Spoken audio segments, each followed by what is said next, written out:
खुलुमबाय नोंथांमोनखौ गासैखौबो आं चेनेलाव फिन बरायफिननाय थाबाय। लोगोफोर नोंथांमोना थाम्बनेलखौ नायनानै एसे हमनो जानांगौ। दायो नोंथांमोननि गेजेराव आं मोनसे शर्ट आपडेट लानानै फैदों आरो नोंथांमोना ससियेल मिडियायाव नुगासिनो दं। बे जाहैबाय गंसे गारि बुख्रेबनाय आरो बे जाथाया जादों शिलंआव। मिथिनो मोननाय बायदिब्ला बे गारिया जोंनि आसामनिनो आरो बे गारिया प्राइभेट गारि। बेवहाय गारि ड्राइभारजों लोगोसे गावनि हिनजाव आरो गावनि गथ' सासेबो दङमोन।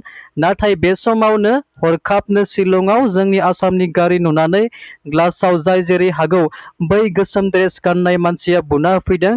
सोरबा ग्लासआव अन्थाइ खुबैनानै होदों। बिदिनो जाय जेरै हागौ जोंनि आसामनि गारिखौ बुफायनानै होदों। दा बाथ्राया जाहैबाय बै गोसोम ड्रेस गाननाय मानसिया सोर?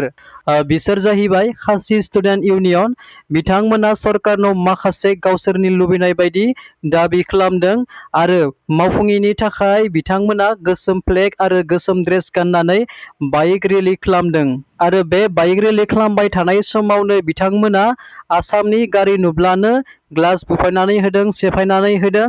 बे थासारिया जोबोद गिथावना जानानै दङ। बे गारि सिङाव गथ' दङ ना बेमारि दं बिसोरो जेबो नायाखै। जायनि थाखाय दिनै बिसोरनि बेबायदि जेबो दाय गैयालासिनो आसामनि गारि नुब्लानो बुफाय बुसि खालामनायनि थाखाय दिनै आसामनि जराबाटावबो बिसोरनि हेंथायै फिन गोख्रों चेकिं खालामनाय जादों।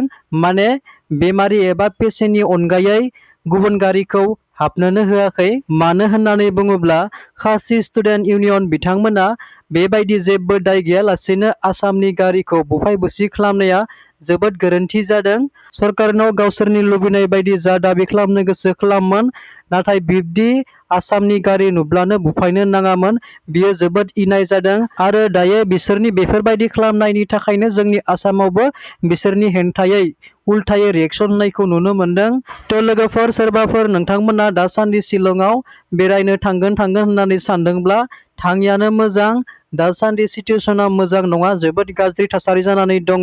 रावबो दा थांसै।